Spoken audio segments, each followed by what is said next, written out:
मुद्दा देख रहे हैं आप, मैं हूं आपके साथ नेहा दुबे। कल यानी 19 अप्रैल को लोकसभा चुनाव के लिए पहले चरण का मतदान है।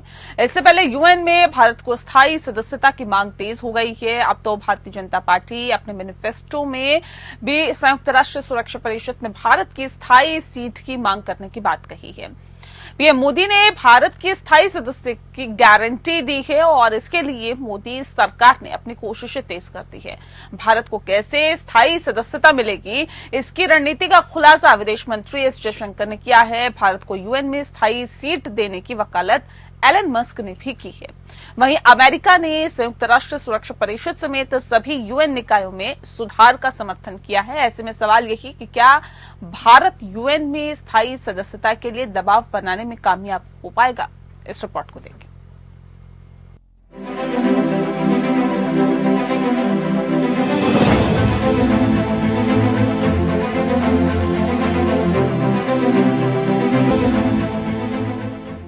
भारतीय जनता पार्टी ने अपने चुनावी मैनिफेस्टो में संयुक्त राष्ट्र सुरक्षा परिषद में भारत की स्थायी सीट की मांग करने की बात कही है। घोषणा पत्र में बीजेपी ने कहा है कि हम वैश्विक स्तर पर फैसले लेने के लिए भारत की स्थिति को मजबूत करना चाहते हैं। इसके लिए संयुक्त राष्ट्र सुरक्षा परिषद में स्थायी सदस्यता पाने की हमारी प्रतिबद्धता है। पीएम मोदी ने कहा कि 4 जून के नतीजों के ठीक बाद बीजेपी के संकल्प पत्र पर काम शुरू हो जाएगा। विदेश मंत्री एस जयशंकर ने मंगलवार को फिर दोहराया है कि भारत को यूएनएससी की स्थायी सदस्यता जरूर मिलेगी। हालांकि उन्होंने कहा है कि इसके लिए अधिक मेहनत करने की जरूरत है। विदेश मंत्री ने कहा कि दुनिया में ये भावना है कि भारत को ये स्थान जरूर मिलना चाहिए। कभी कभी चीजें उदारता से की जाती हैं और कभी इसे हर हाल में हासिल करना पड़ता है। उन्होंने कहा कि उस समय दुनिया में कुल मिलाकर लगभग 50 स्वतंत्र देश थे, जो समय के साथ बढ़कर लगभग 193 हो गए। जयशंकर ने कहा, लेकिन इन 5 देशों ने अपना नियंत्रण बनाए रखा। ये अजीब है कि आपको बदलाव के लिए उनकी सहमति देने के लिए कहना पड़ रहा है। कुछ सहमत हैं, कुछ अन्य ईमानदारी से अपना पक्ष रखते हैं, जबकि अन्य देश ऐसे हैं जो पीछे से कुछ करते रहते हैं। विदेश मंत्री ने कहा कि भारत, जापान, जर्मनी और मिस्र से मिलकर संयुक्त राष्ट्र के समक्ष एक प्रस्ताव रखा है और उनका मानना है कि इससे मामला थोड़ा आगे बढ़ेगा। उन्होंने कहा, लेकिन हमें दबाव बनाना चाहिए और जब ये दबाव बढ़ता है तो दुनिया में ये भावना पैदा होती है कि संयुक्त राष्ट्र कमजोर हो गया है। यूक्रेन युद्ध पर संयुक्त राष्ट्र में गतिरोध था और गाजा के संबंध में संयुक्त राष्ट्र में कोई आम सहमति नहीं बन पाई है। मुझे लगता है कि जैसे जैसे ये भावना बढ़ेगी, हमें स्थायी सीट मिलने की संभावना बढ़ेगी। भारत को यूएन में स्थायी सीट देने की वकालत एलन मस्क ने की है। यूएन में भारत को स्थायी सीट न मिलने पर एलन मस्क ने सोशल मीडिया प्लेटफॉर्म एक्स पर पोस्ट करते हुए कहा था कि कुछ पहलुओं पर सुधार की जरूरत है। समस्या ये है कि उनके पास अधिक ताकत है, वह इसे छोड़ना नहीं चाहते हैं।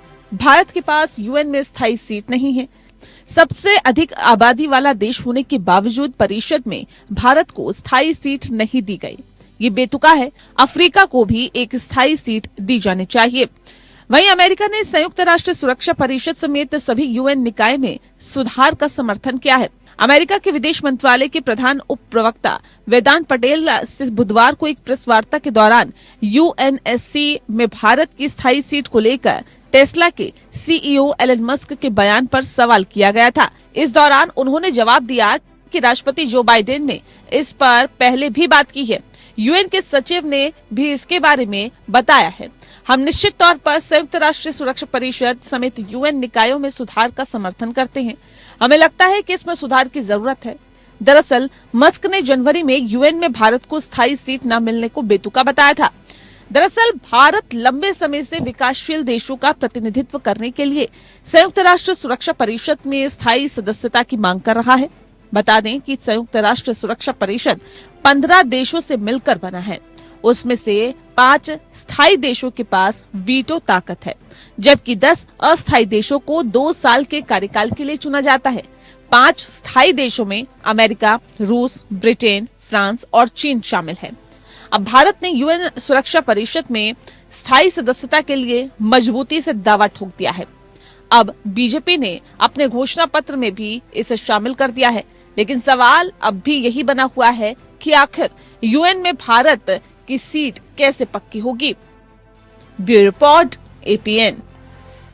तो यूएन में भारत की सीट कैसे पक्की होगी एक बड़ा सवाल है, क्योंकि इसके लिए भारत लगातार मेहनत करता रहा है, लेकिन अभी तक वो मेहनत सफल नहीं हुई। लेकिन इस बार भारतीय जनता पार्टी के मैनिफेस्टो में ये है, और ऐसे में क्या क्राइटेरिया है समझने की कोशिश करेंगे, समझेंगे ये भी कि आखिर कैसे भारत को जो स्थायी सदस्यता है यूएन की वो मिलेगी, मिल भी पाएगी या नहीं मिल पाएगी। तमाम पहलुओं पर आज हम चर्चा करेंगे तफसील से। खास मेहमान हमारे साथ मौजूद है, उनसे आपका परिचय करा देते हैं। इस वक्त हमारे साथ मंजू सेठ जी हैं, जो कि पूर्व राजनयिक है। बहुत स्वागत है आपका।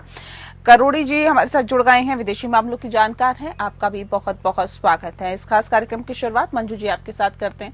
मंजू जी, क्योंकि हमने देखा है कि लगातार भारत की मांग रही है कि यूएन की स्थायी सदस्यता की मांग लगातार भारत करता रहा है, लेकिन अभी तक भारत को स्थायी सदस्यता नहीं मिली। इस बार मैनिफेस्टो में भी भारतीय जनता पार्टी की है कि अगर हम फिर से सत्ता में आते हैं तो लेकर रहेंगे। अब ऐसे में सवाल इस बात को लेकर है कि क्या वजह अभी तक आप समझते हैं कि भारत को यूएन की सदस्यता, स्थायी सदस्यता नहीं मिली है? क्या वजह इसके पीछे है? अगर आप देखेंगे नेहा जी, ये जो यूएन की सदस्यता है सिक्योरिटी काउंसिल की, ये ऐसे नहीं हो सकती, हासिल हो सकती है।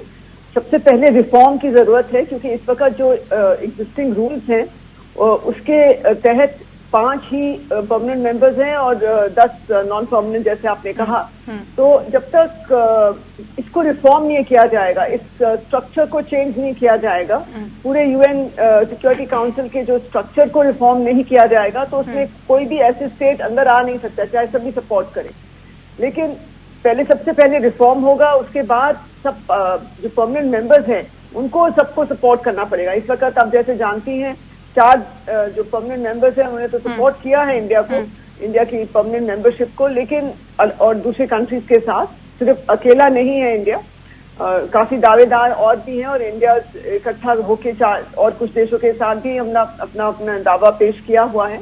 लेकिन सबसे पहले रिफॉर्म की जरूरत है यूएन सिक्योरिटी काउंसिल में। मेरा मानना है कि जब तक रिफॉर्म नहीं होगा सदस्यता ऐसे नहीं मिल सकती है, क्योंकि और सबका सपोर्ट तो चाहिए, क्योंकि जब 5 परमानेंट मेंबर सपोर्ट करेंगे इस स्टेप को, इस रिफॉर्म को, और मेंबरशिप बढ़ाने की बात अगर होगी, और नहीं अगर 5 मान जाते हैं तो अलग से भी कुछ एक रिफॉर्म, एक ही चीज अमेंड करके किया जा सकता है अगर करना चाहे तो।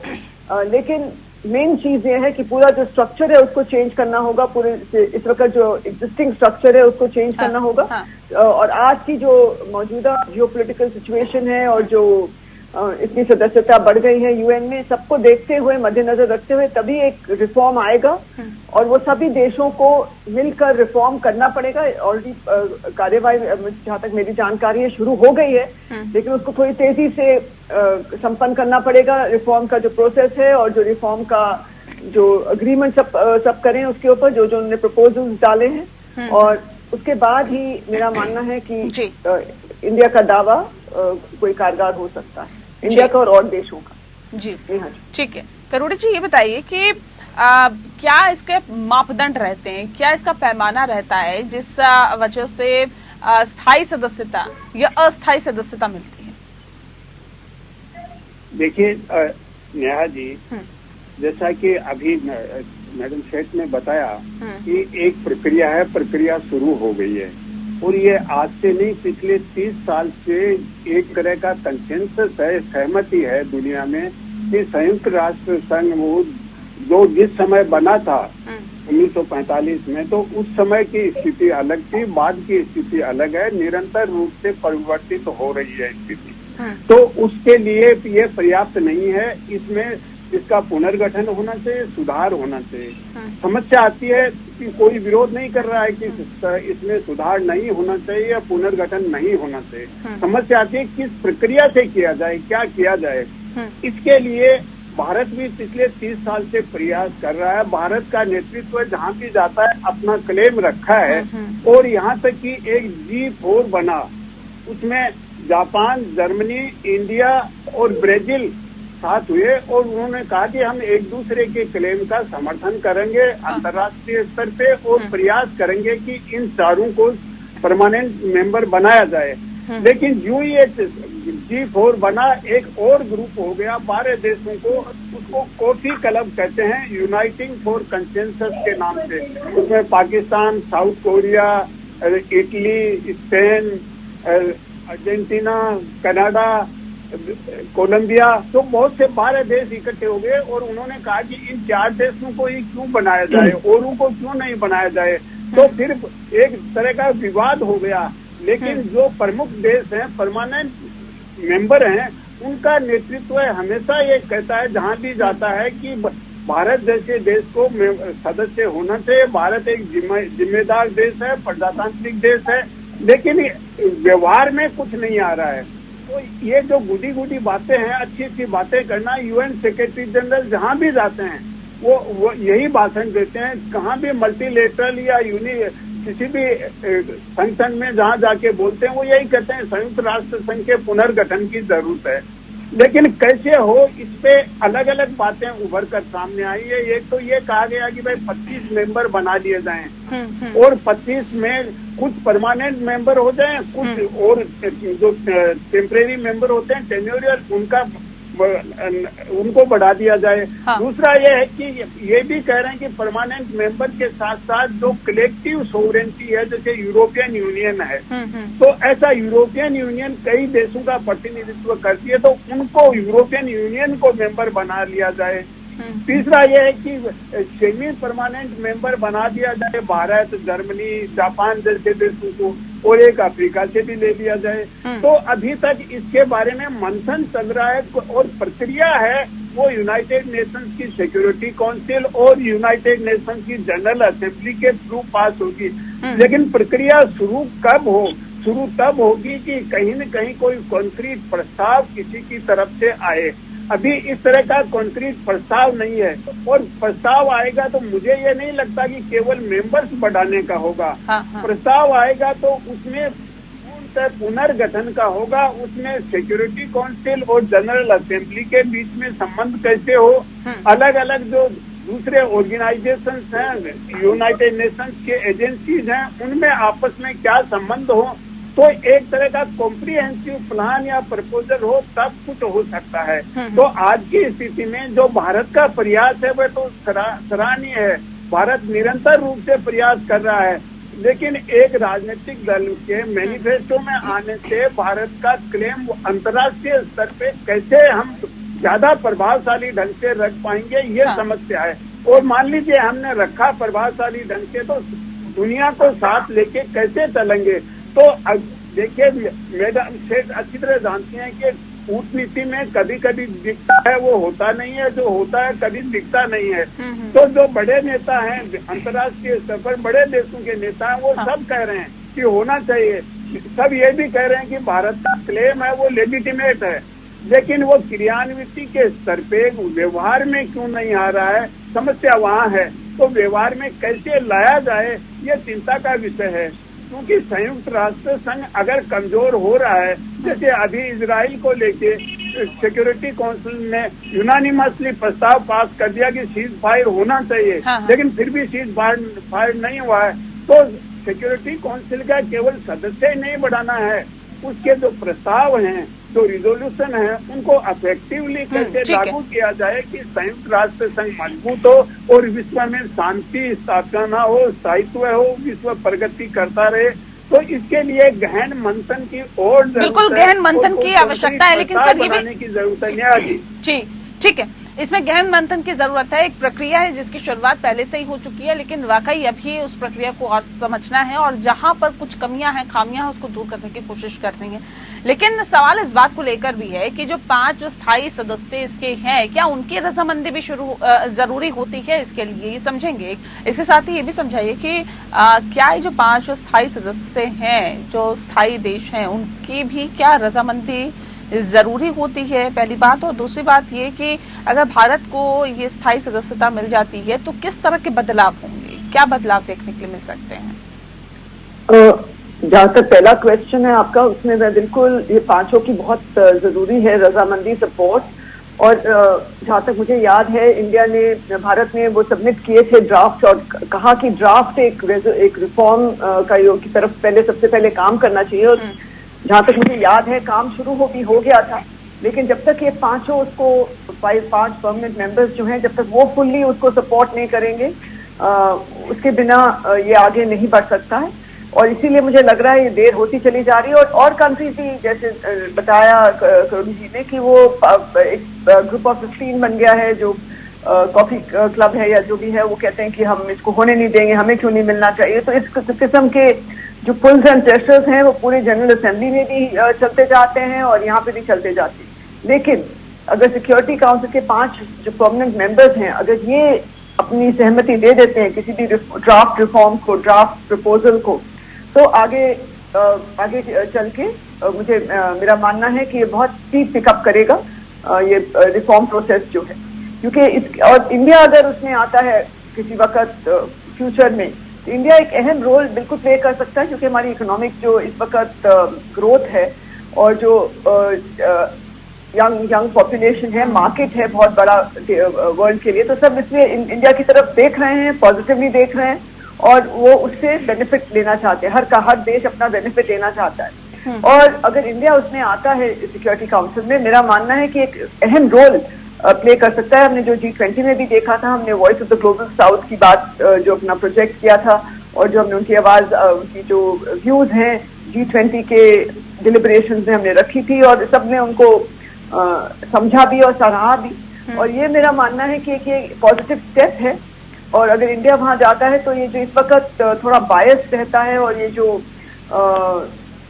क्या कहें, जो परमानेंट मेंबर्स अपना इंटरेस्ट सबसे पहले देखेंगे और वो कंटिन्यू करेंगे। हम ये नहीं कि हर एक कंट्री को अपना इंटरेस्ट नहीं देखना चाहिए, लेकिन साथ में मेरा मानना है कि ग्लोबल एक जो व्यू है वो इंडिया पर्सपेक्टिव, जो ग्लोबल पर्सपेक्टिव है, मेरा मानना है इंडिया एक ला सकता है अगर उसमें रहे परमानेंट मेंबरशिप और सिक्योरिटी काउंसिल में हम अगर आते हैं।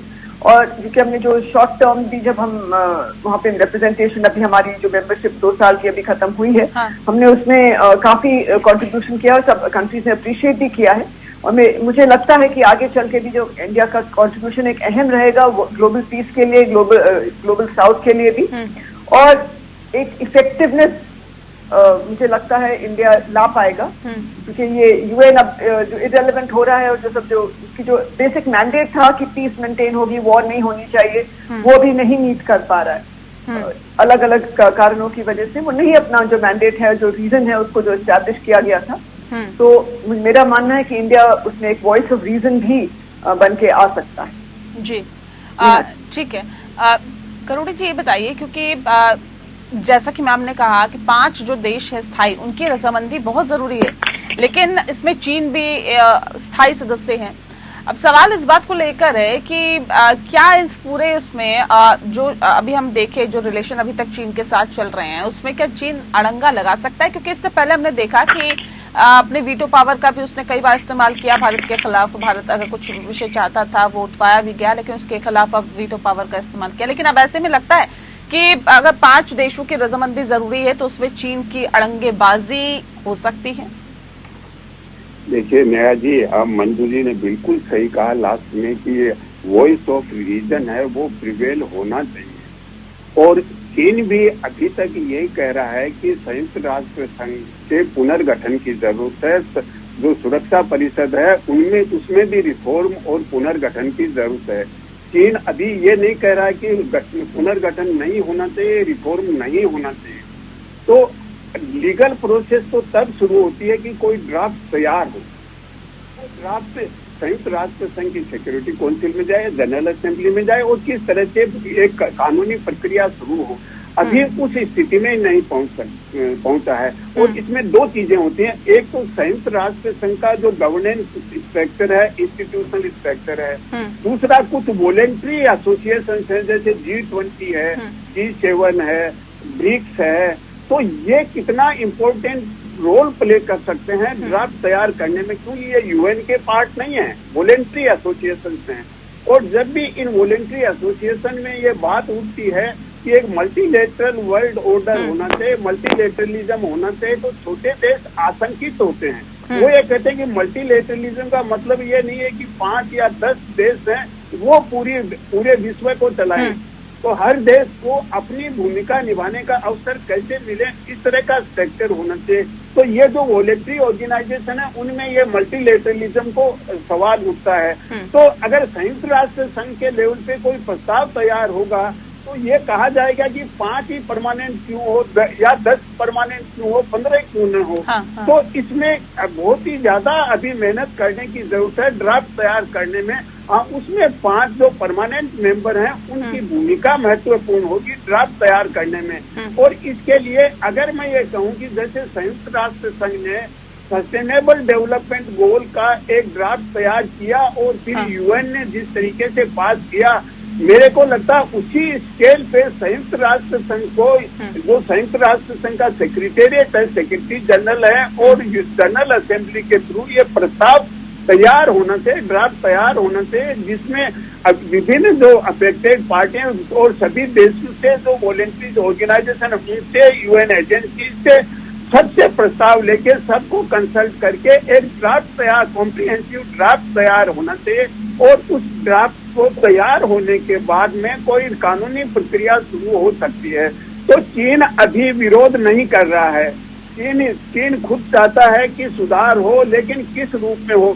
मेरे ख्याल से चीन का मानस ये है कि भारत परमानेंट मेंबर नहीं बने, सेमी परमानेंट मेंबर बन जाए, या भारत को मेंबर तो रख लिया जाए परमानेंट, लेकिन वीटो पावर नहीं दिया जाए। इस तरह का परसेप्शन हो सकता है चीन का।